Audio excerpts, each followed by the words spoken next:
What a way. What a way to start it, right?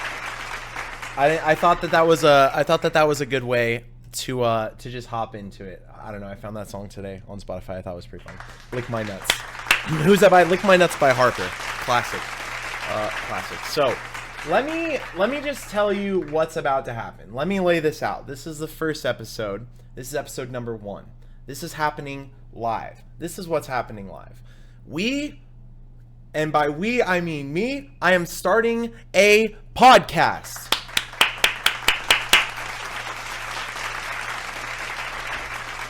Frick yes. We're starting a podcast. When is the podcast happening? I'm glad you asked. Right now. The answer is right now. We're doing it live. We'll do it live. Fuck it. So we're doing a live podcast. And basically, just to let you guys know what it is, this is called Behind the Glass. This is the name of the podcast, and this is episode 1 here today. And what I'm trying to do with Behind the Glass is, like, obviously I've been doing music for like 14 years or something like that. There's a lot that you learn, right? There's a lot, as you go through the ranks and learn things. And so I thought it would be cool if we could get a way to bring, kind of that, like, behind the scenes, like the magic that goes down, if you will, the relationships, the handshakes. Like, there's a lot more that goes into the music than just the music itself. And that's basically what I wanna bring you guys behind the glass. You know what I'm saying? Come back here, please. Make your way. I got a spot for you. Grab a seat on the couch. And that's basically what we're gonna do. So obviously you guys can chat if you have questions for our guests. I'm going to try to do this on a weekly basis. And we're going to see how that goes. We're going to do our best, right? That's all we can do. All right. But the good news is I got a hella treat for you guys. Hella treat for you guys this week. None other than the man, the myth, the legend, the person I've been personally working with on music for the last 6 years, and the person who has been instrumental to helping me find my sound and a ton of other people find their sound. Very, very talented man. Very good at what he does. I would say, call him a professional through and through. Jon Sullivan of Sullivan Audio Productions is who we're going to be talking with tonight. So I thought, what better way to show you a little bit about the man that we're going to be talking with? What better way to show you the man, some of the work that the man that we're going to be talking with has done, than to play that work for you right now. That's what I'm going to do. I can talk, don't worry. This is not my first time. So we're going to be getting into one of the tracks that he has ever so graciously had his hands on and kind of made come out from the ether, if you will. This song is called Click in the Rafters. Click in the Rafters. Spelled with a K. Very important. You'll see it down here. You'll see it right there. You know what I mean? But Click in the Rafters, this one's by King Keese. This came out not too long ago, I want to say in the last month or two, and the whole project front to back is fire. Shouts out to King Keese. And yeah, so we're gonna get into that real fast, and then we're gonna get into a talk with Jon Sullivan. We're gonna go behind the glass and at random bars and stuff like that. It was cool, but one thing I really noticed was, like, when we went one place to another, like, the sound would be drastically different. Like, from one venue it'd sound amazing, and then we go to a venue and it would sound like all twangy and country sounding or some shit. It's like, I was like, what's happening? Like, why do we sound so terrible? So it's like, I want to dive into it, and I actually went into it trying to do live sound. I wanted to make the band better, the overall sound better, and as well, my original goal was to basically be like a live sound engineer and do festivals, because I wanted to, like, travel, and mix, right. Big acts, all over the world. It'd be pretty cool. Absolutely. But then I went to school and I caught, like, the studio bug element of it. I was like, oh, I kind of like this. You don't have to, set your shit up, take it down every single time, like. Yeah. And then after school, I did an internship, and first session was like this rap session, and literally we just smoked. I smoked with the artist, and I was like, yeah, this is probably what I'm gonna do for the rest of my life. That's fire. So did you do any more with the live sound? Like, because I know that's where you started. Like, you wanted, and that's it's cool that you say that you wanted to make the sound better, like for your own performances. And that's something that I think is similar to a lot of people in the industry. Like, no one necessarily like finds their place in the industry like because that's where they originally started from, or like that was their original north star, or like what they wanted to do. It's crazy how you find one way into the industry, and then you spend some time doing what you thought you might have wanted to do, and then you start to see like, oh, maybe I'm better at this, maybe I like this more.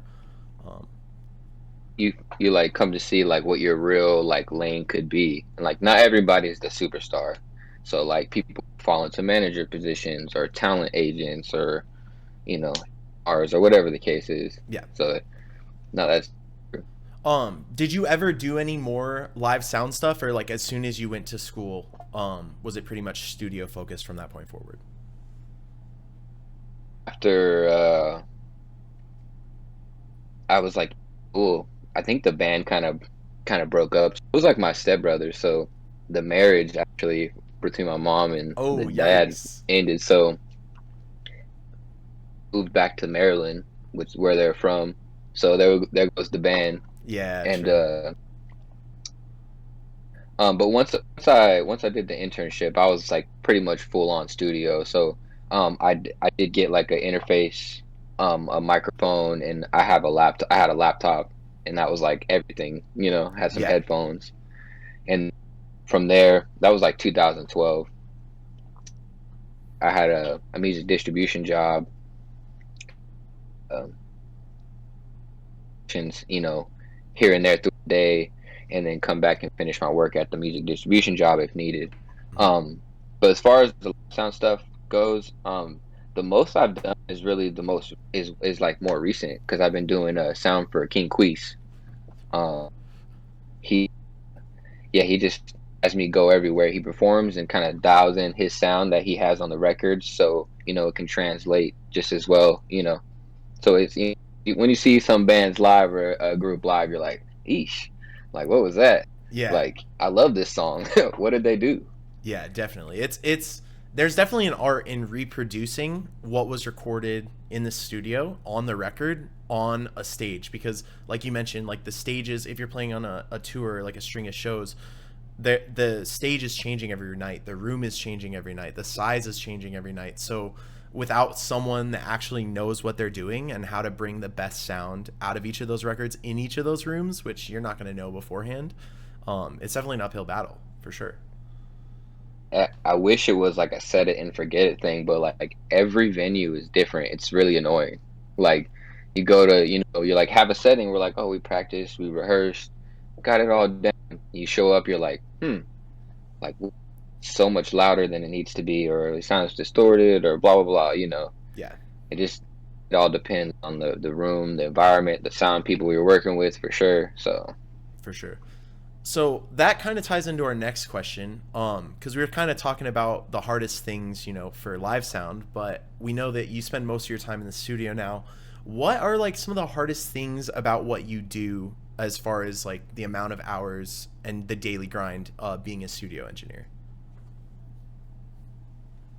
I would say one of the hardest parts is just like little part it constant problem solving. So your mind just like consistently like, okay, does it be turned down? Does this need to be EQ'd? Is this too loud?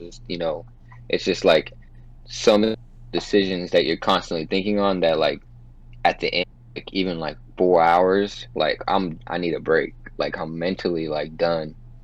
So that's definitely one of the hardest parts, the more challenging parts, and then just communicating with artists as far as trying to they want. Yeah. Then they're like, "Ooh, I like this, but can you make it sound more purple?" And you're like, so, you just try something. And they're like, "That's it." Sometimes you get lucky, and sometimes they're like, "Mm." Yeah. How Another that's a challenging thing for sure. I was gonna say, how do you come, like, how do you cross that bridge? Say you're working on an idea and you think it sounds good, and then the person says nah. that's not it? Like, oh, like where do you go from there? Do you just completely abandon it, or like how do you massage those situations, if you will? On the situation. Like if they just don't like what I'm doing, it's like, well, what do you want? Like that's where I just go. Like, well, what do you? If you don't, you're not thinking along this lines. Like, show me something you want it to kind of sound like, or like, give me an idea because like now, or whatever. I need more direction. True. So how hard is it trying to play both sides of like leading with some of the ideas, like because obviously you have ideas about like what you think should happen to specific records or specific sounds, and then like taking that into consideration with what the artist is saying, like how do you square those two? I just kind of listen to what the artist wants first, and then do anything, um, say anything. I just kind of brains and start doing stuff, and most of the time, probably like 8 out of 10 times, the artist is like, "Damn, I was gonna tell you to do that," but like you already did it. Like I didn't even have to say anything. I just gotta sit back because if I do that, then you end up tackling pretty much what I'm looking for, Yeah. which is the thing because that's the ultimate connection between the artist and engineer. Is what? The most important connection in artist and engineer is the being able to the trust and being able to like just know that things are gonna come to life. You you guys lay down the vocals and then like we paint the rest of the picture. Gotcha. That makes sense. That makes sense. So I'm gonna take it back a little bit. During your story, when you were talking about your origin story, you mentioned that I think in 2012 you got a mic, an interface, and a MacBook. I'm curious, what microphone and what interface did you start with? It was like the inbox. It was like maybe the third generation. I don't know anymore. Okay. In a box somewhere. Yeah. And the mic I definitely still have it. It was Audio Technica 4040. Okay. Classic. Uh, all Preem's first album was recorded on. Gotcha. Let's talk a little bit about that. Who is De La Prime? Who is that? And my brother, Shay, head of AZ Way Too Active or co-owner. Mhm. I mean, man, what do I say about this man? Well, it's like I know a little bit about how, because like how I came to meet you like 6 years ago now was through Preem. And I know Preem goes like even farther back with you. So I mean, if you can talk as much or Yeah, as so we little just as you want. know each other from we know each other from seventh grade. So we went to the same middle school, Gotcha. and graduated eighth grade. Or we graduated eighth grade. I went to Central High School, and then he literally went just right across this canal that separates literally both of our schools to Brophy. Gotcha. Okay. Brophy, and then we just literally didn't talk for 4 years. Like, we just did our own things, and then we both graduated. I saw that he was doing some music stuff, and I was like, hey, so am I. So I was like, we gotta link up, and then once we did, we made I think a couple songs, at least one songs, and then the rest of the album, after that, we just continue working, and then the rest is kind of history from there. It's true. For anyone interested, you can definitely, as soon as the interview's over, definitely don't leave right now, but definitely search De La Prime, legendary AZ artist, Right now. head of AZ Way Too Active. We're definitely going to be trying to get him on Behind the Glass here in the next coming weeks as we get everything situated. But tonight we're here to talk about Jon Sullivan. So we've talked a lot about like where you started, but I know, on any path where you're following your dreams and things aren't necessarily laid out for you, there's definitely setbacks. So what kind of like setbacks have you encountered trying to follow this dream? And like how did you get around them? The setbacks for sure were going full time for sure, or trying to go full time. That was one of my first big setbacks. I was working at the music distribution job. They had a flexible schedule, allowed me to come and go, as long as I got my work done. But then at a certain point, let me go. So I was like, "Whoo, guess I guess I'm time now." you Yeah. know. So I was like, "All right, I'm just putting myself out there. I'm gonna be full time. I'm gonna do like Uber Eats, which I did for like 6 months to kind of like bridge the gap, Mm. and then yeah, was able to full time from there.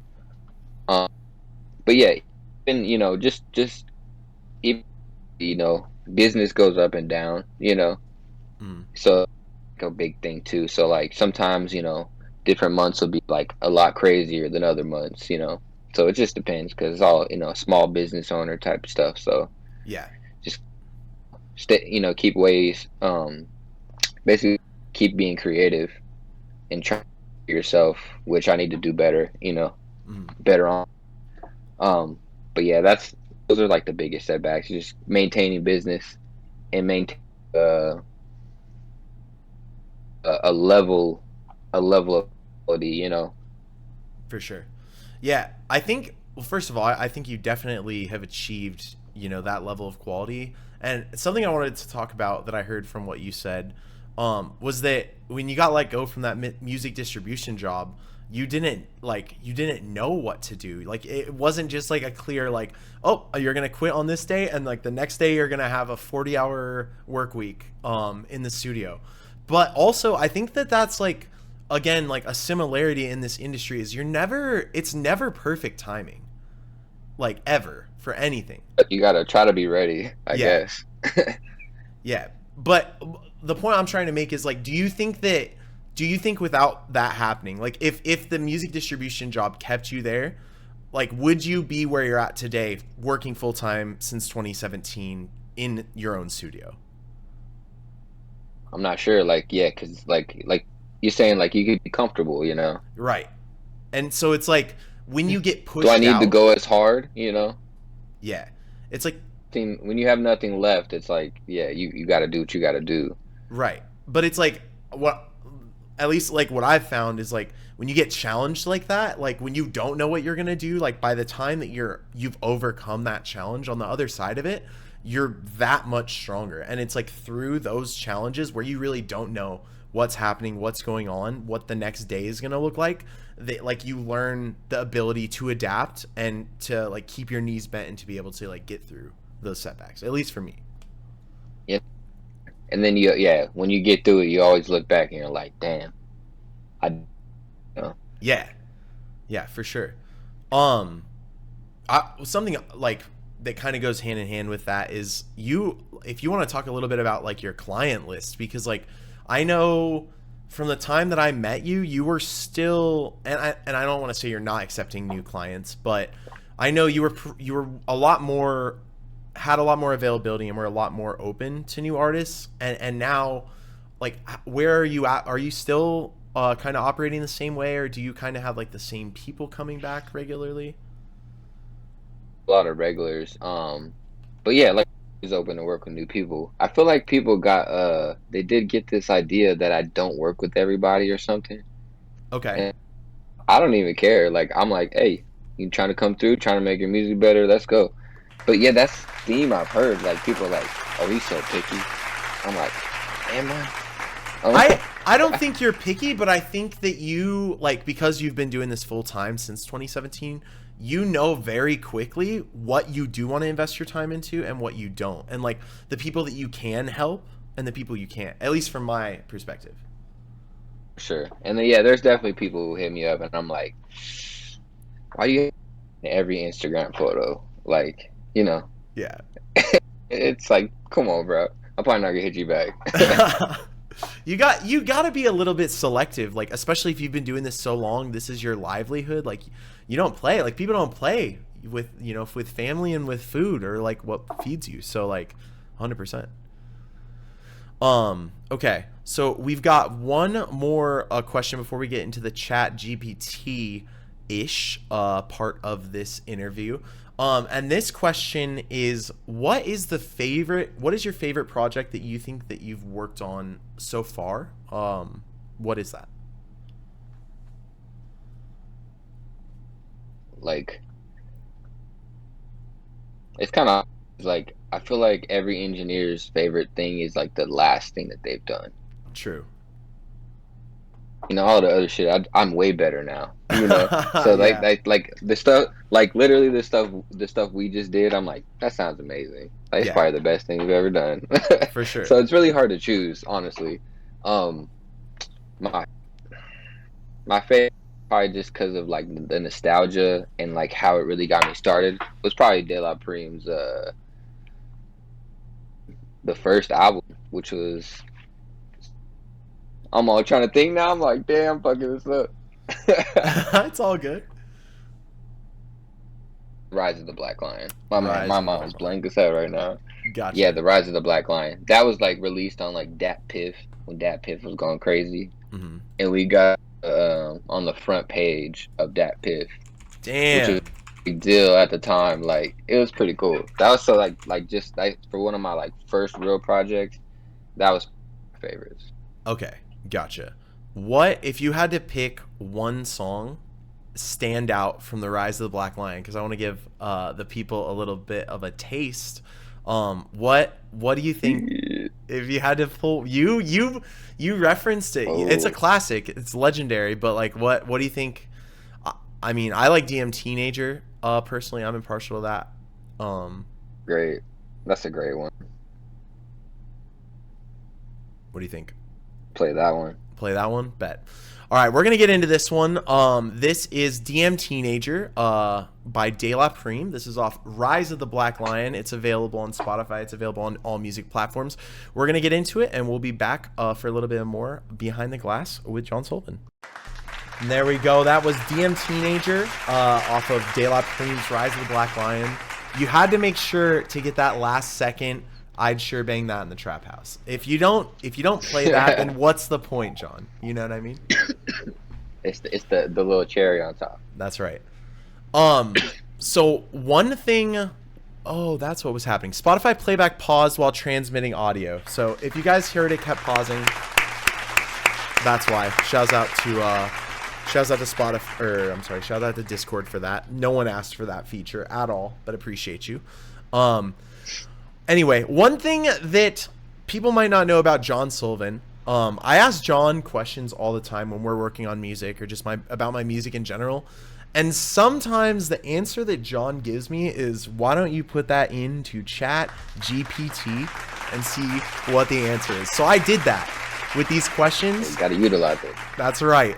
We did that with these questions, and we're going to see what Chat GPT wants to know about being a studio engineer. So this is a good one. We picked some hot ones. First one. How has the role of the recording engineer evolved over the years with advancements of technology, and what impact has it had on the music industry?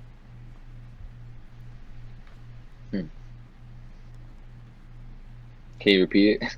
Yeah. So basically, it's asking about like how the music industry has evolved, like as far as like advancements in technology. So from Like with the like being an engineer, correct, yeah. or how have we affected the change? Or just like how has it changed? Like think about like how music was being recorded in 1990, and think about how like Oh music is yeah. recorded in 2023. Like what are some of those changes that Oh, like so from like the '90s, obviously it goes way beyond that to tape, you know, and reel to reel recordings and stuff like that. right? But yeah, it's so much easier nowadays. I don't have anything physical. Now there's never a physical thing.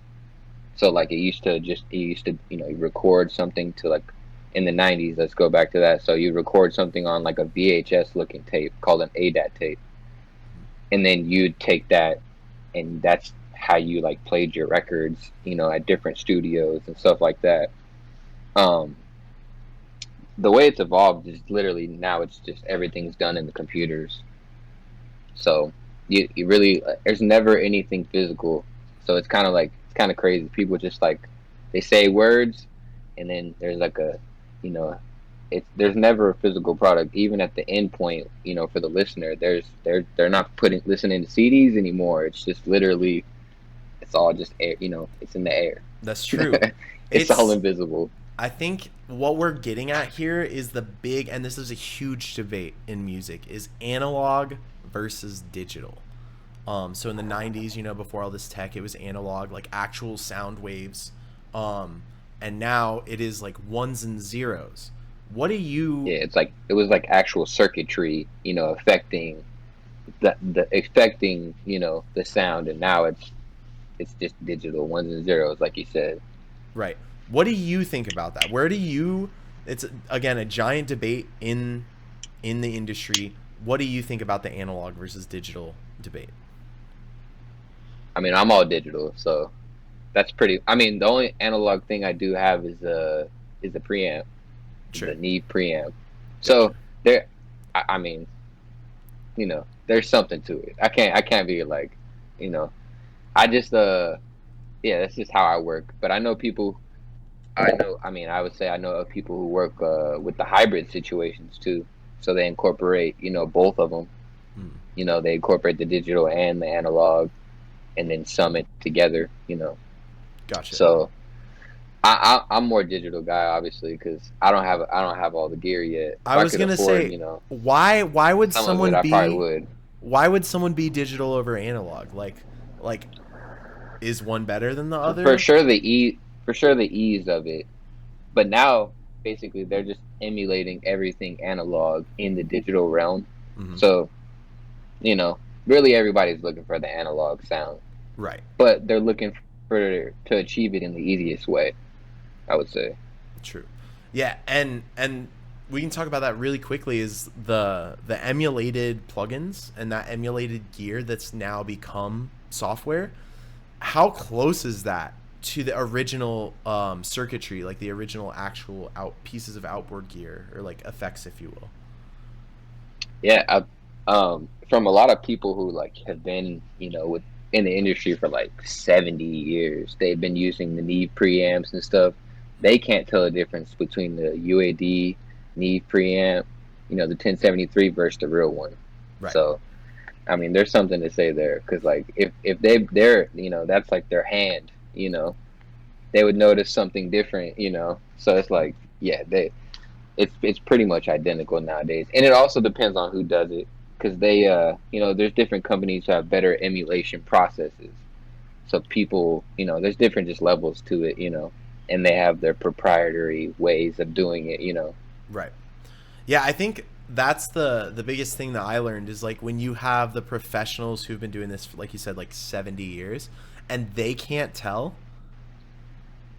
Like the You're biggest like, I'm thing. buying the plugin. Yeah, Yeah, like the biggest reason that people like every engineer isn't analog is because like the gear that he's talking about is like starts at usually around $3,000 like a piece, and you need anywhere from like yeah, 10 to 20 pieces to be able to have like a good setup with like a lot of options and effects and stuff.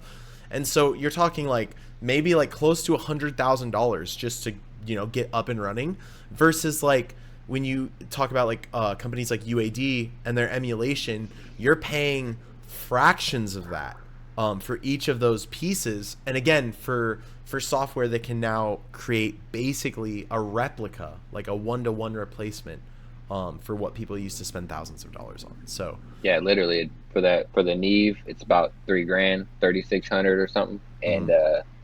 I believe the plugin's like $300, probably on sale for like $100, like Right. all the time. Right. Yeah, but it's crazy because like it's made it so much more available, like having a studio recording music. For sure. But also like I don't know, if I'm Universal Audio and I used to sell one unit for 3,000, um dang, that's got to hurt a little bit that now it's only 300. But the other side of that is that they're not making any physical device. They can just like make the Right. emulation and then just sell it like hotcakes, unlimited. Yeah, they make the thing and they just sell the license. So Right. it's like, oh yeah, that's they make way more money now. Let's talk about that. How important is licensing? How much of a role does licensing play in your life in terms of like being an engineer day to day? Licensing, I really don't deal with that too much. The only thing I do with licensing is I just bounce stems for people to attempt to get their songs licensed for placements. Oh, got it.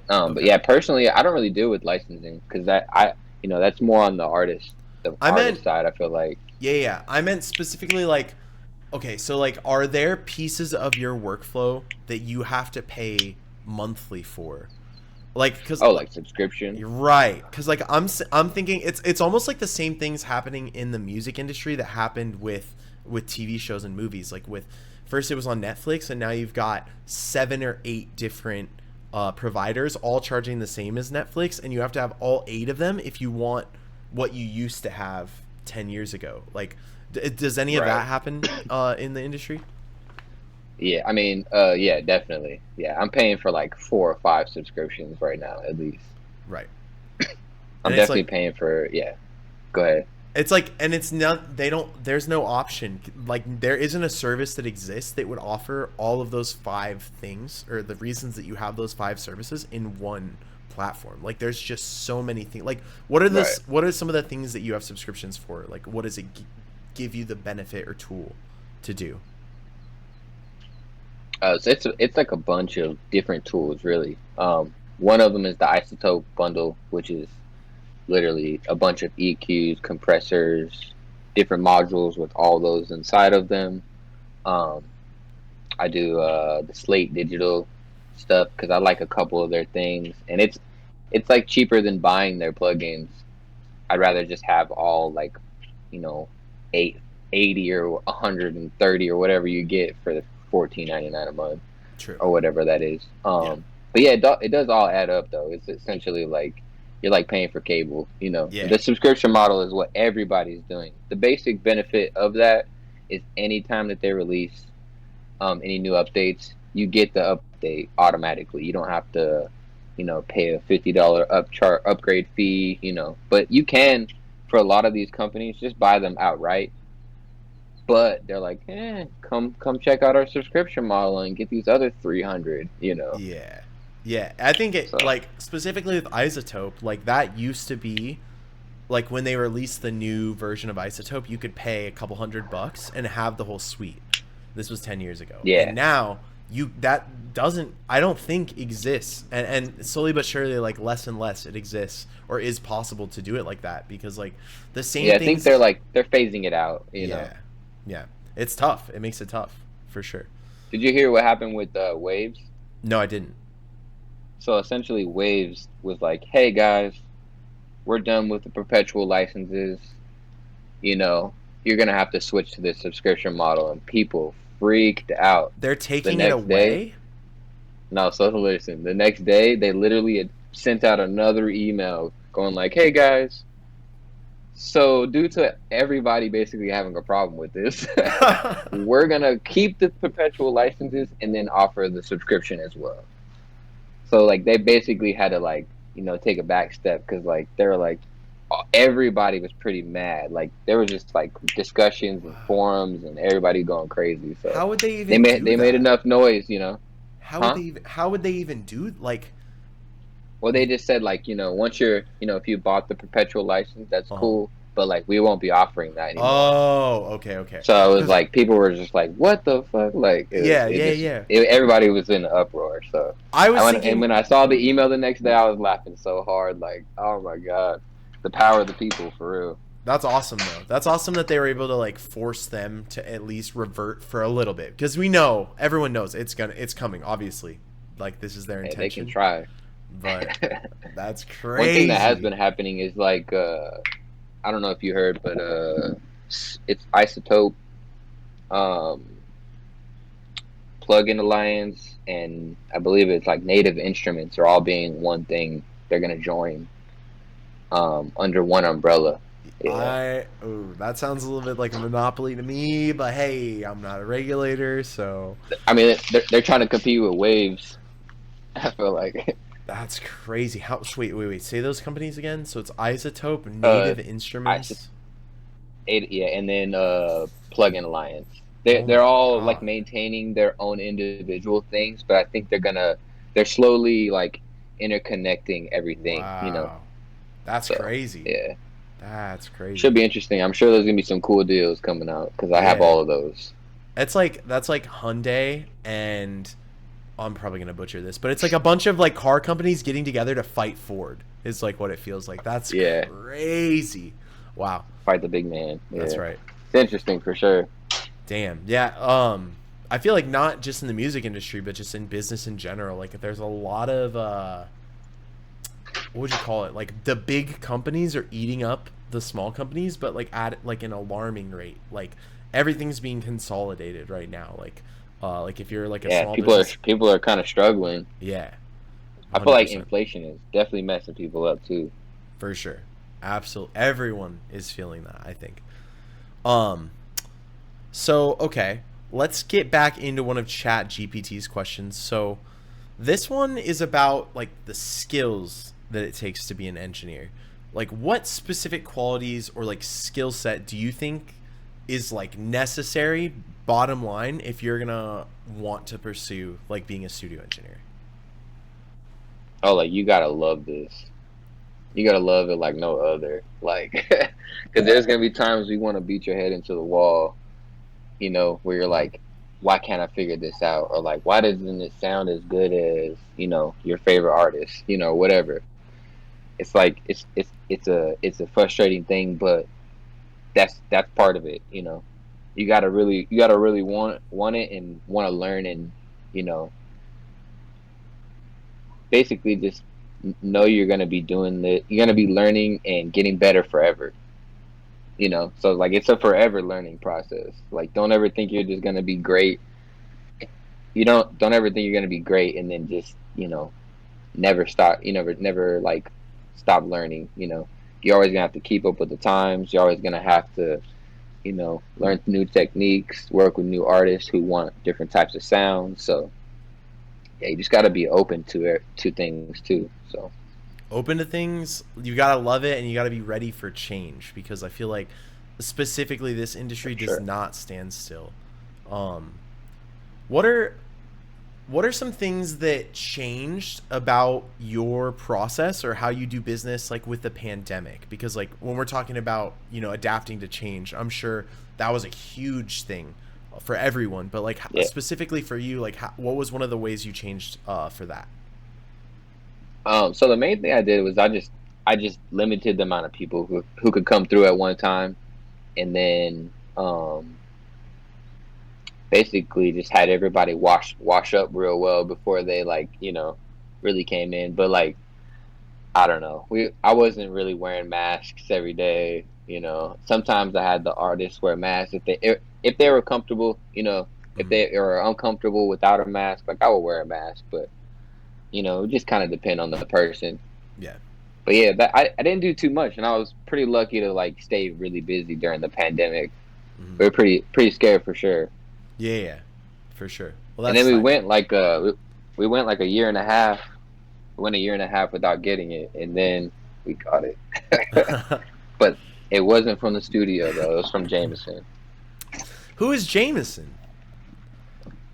Jameson is my 2-year-old son. That's right. Big Daddy John in these streets. He's slaying the beats, but he's also Then he's the prodigy. I'm gonna that's teach him right. all my tricks. You've already got him in the studio, right? Yeah, I mean, he's just like walking around. He ain't really doing nothing yet. He dances though every time he plays something cool, so That's he's a right. good judge of character for the music. That's how you can know now if your songs are good. It passes the Jameson test. If he gets the bounce going on, then you know it's hot. Yeah, exactly. That and if Katie says it's cool, True. Katie, obviously being your wife, mother of Katie's Jameson, my wife, number one of all my time. baby mama. That's Understand? right. My baby mama. Okay, that's right. Giving him a little Oh sneak man, peek. That's right, a little sneak hey, peeky poo of the new it's the music hit. coming out. That's the hit. That's. Do you think that's is that the one from It's the it's one of them. It's one of one them of for them? sure. That shit is like I said. I just play it here and there. I'm just like, oh, I just want to hear this. Yeah, it's like ear candy is how I would describe that song. Yeah, nah, exactly. But too much candy can be a bad thing. So you gotta watch your consumption. Yeah, man. you'll lose your foot. That's right. That's right. Diabetes. All right. Um, we got a couple more questions here. Um, I'm curious, what is one unconventional technique or approach you've used as a recording engineer that resulted in a unique or memorable sound? Or like, what's something where you didn't know, you're like, man, I hope this works, and then it turned out to be something like really cool that maybe you like applied in the future. Oh, it's kind of hard to say because like those happen all like what I call those are happy accidents, and they happen all the time. Like those moments, they just I'm like, oh, it's really hard to like say one thing because I just like discover new things all the time, and I'm like, oh, I'm gonna incorporate that in so much other stuff now. Like whether it's just filtering or just literally like the plugin alliance bundle. There's a Mhm. lot of random I've never heard of plugins in there that I just try, and sometimes I'll be like, oh yeah, this is exactly what it needed. Some weird, I don't even know effect. So Gotcha. it's really hard to mention. It's really hard to like narrow it down though. So, but when something works like that, when you go to one of those random plugins and it ends up hitting, like, do you end up going back to those again and again? Like, are there some like, Oh yeah, yeah, and they almost like become a part of the new workflow. At least for a bit. Cause right? I'm like, oh yeah, I found some new shit. I'm gonna try this, and I look back at the artist, and they're like, oh yeah, That's they tight. they're like, what was that? That's tight.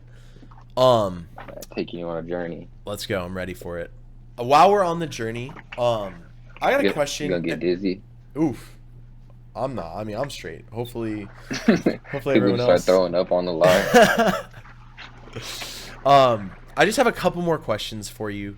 And this next one we kind of talked a little bit about already, but it's about like maintaining a balance, and specifically a balance between technical precision and artistic expression. Again, when you're working with an artist in the studio. So take us through, how do you make sure that that balance is balanced? And when it gets out of balance, like how do you adjust? Like as far as like what do you like mean? so when you're like, okay, so like think about it, if you're working with an artist who doesn't spend any time in Pro Tools, doesn't engineer, like doesn't know like technically what is going on Yeah, in the session, and so like you're obviously, you have a mastery of technical precision, but so they're trying to like communicate like their ideas to you, but not in a way, like not technically, not in a way you can understand. Like how do you square that? Like how do you, obviously you end up getting there because like, yeah. you It's know really about like if they're like like for instance making more purple. I'm yeah, like okay, like what does that mean to you? Like what is like you have to give me some sort of idea because I don't know what that means. That could yeah, mean you want it darker. Like what? I mean, I don't know. What is that? So I just try to have them explain it, or if they have no idea, but they maybe heard something like it before, I just ask them, all right, show me that song, show me the example, so I can understand even in the ballpark of what they're talking about. gotcha. Because people are like, yeah, put me in the outside the club, put the outside the club filter, like what? Yeah, just like flick it, uh, turn it on. where yeah, yeah, you're like, all right, yeah, where it sounds like this, where it sound, oh, okay, okay, then I'm like, oh, okay, I know you want a low pass filter. Right, right. Yeah, yeah. Is that's I imagine that's got to be, you're a real chill guy, and you probably handle it better than I would, but like it's got to be difficult, like trying to be, or like being told or asked if you could make it purple, and just like sometimes, what does that mean? Like how do you get there? How do you reach Yeah, these kids? I try to be patient for sure, and it's like, okay, how can we get there? How can we got to work together. So, Yeah, 100%. how do we got to get the purple? What is it? Got to Yeah, figure it out. we got to mix red and we got to mix blue. Okay. We got one more chat GPT question. And then really I just want to close it up, learn a little bit about you, learn a little bit about your aspirations and the people you look up to. But before we get into that, last one from the OpenAI product, ChatGPT. From your experience, what are some common misconceptions about the role of a studio engineer, and how would you debunk them based on like what you know about doing this every day? I feel like people think we're gonna make their performance better. I feel like that's the one of the biggest misconceptions. Right. Um, as far as as far as artists, I feel like it's just like once they come in, they understand like, okay, I have to deliver it properly, or else, and it's not gonna come out quite right. Hmm. But I feel like that's one of the biggest misconceptions. Also, I don't think people really understand what a mix engineer is as a fan. Like, Break it down for us. it, even my mom, like for the longest time, didn't even know what I did. Like, Which dude, pro- like, my son's an engineer. Like, what does that mean? They yeah. don't even know. And then I'm like, okay, well, look, this is what I do. I take like music that either exists already, or we record it, and I, you know, make it sound nice and ready for radio, because it doesn't immediately sound like that. Right. I make it sound as good as it can. That's like the easiest way to describe it. But I take individual elements of the music, and level them out volume and EQ wise, and I try to explain like an EQ, like a car stereo. You got your bass, treble, and your mid. Mhm. Except I have more control. Over all the frequencies in between that too. Right. Um, But yeah, that's the big misconception, I feel like, as well.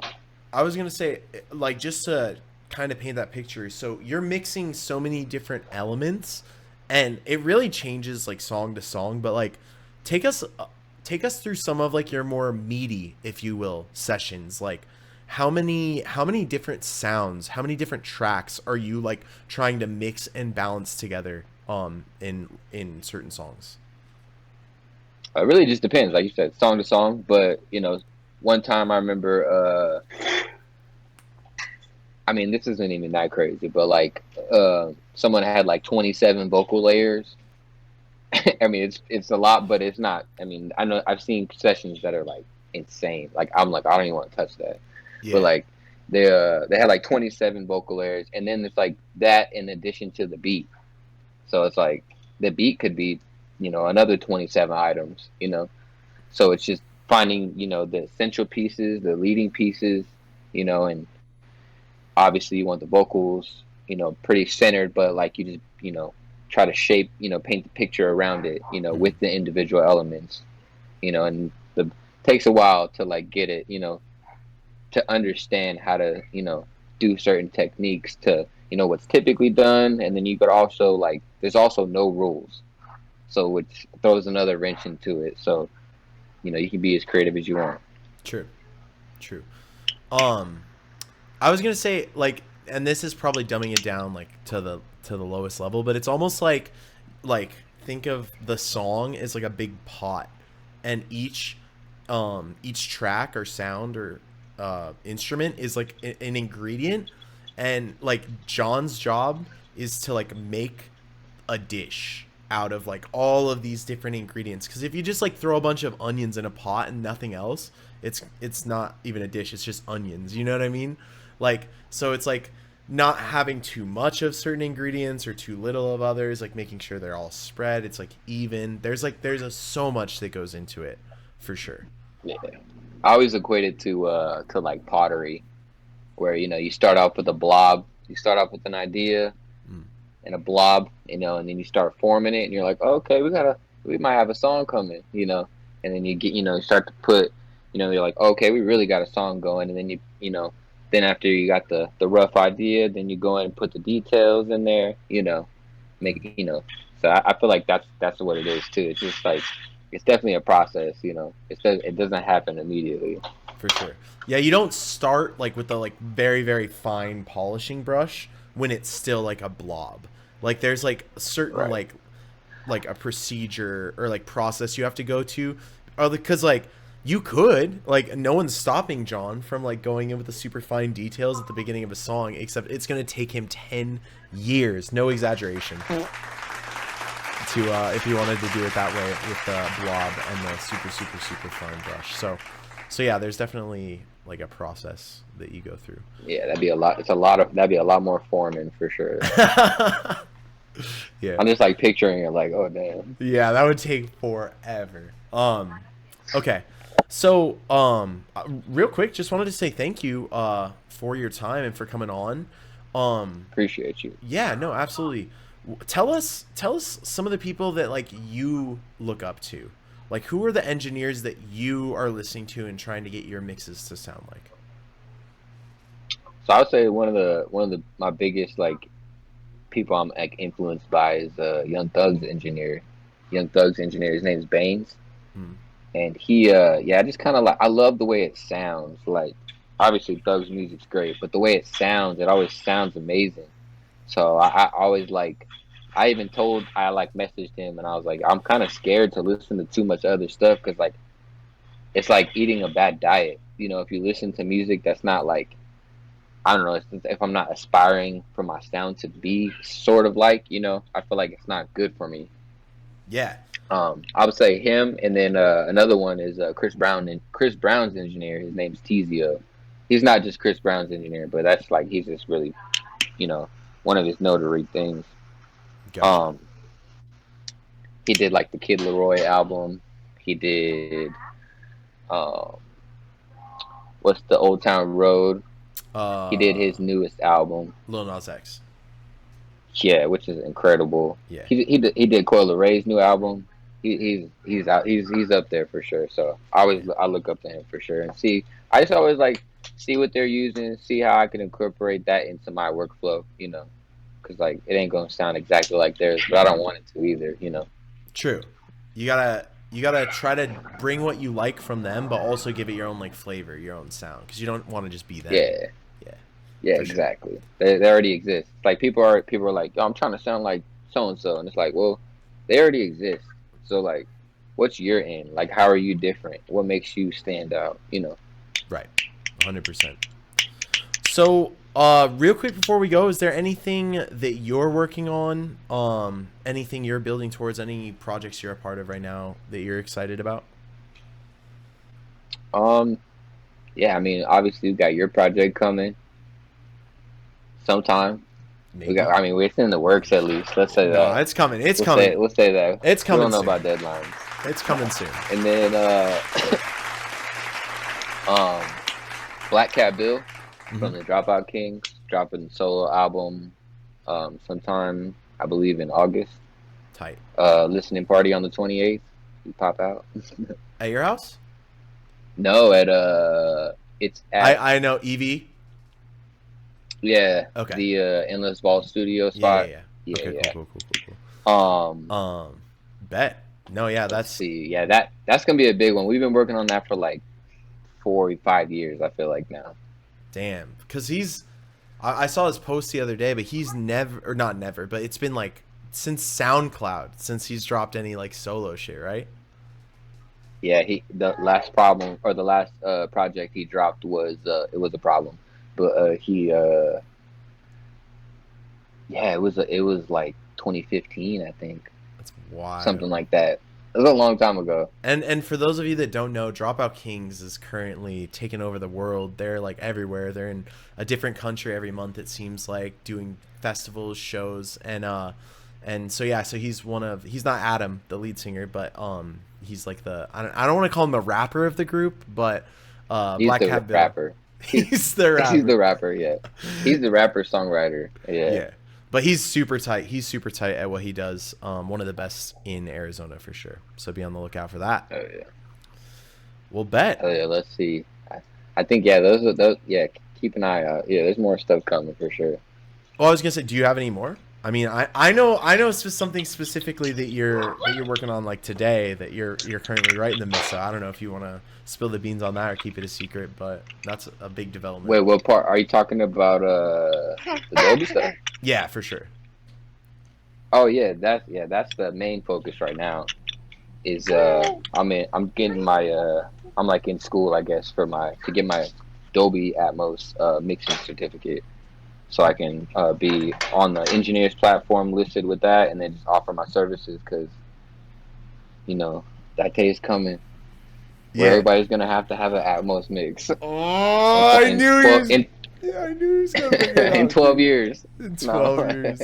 Well, real quickly, what is an Atmos mix?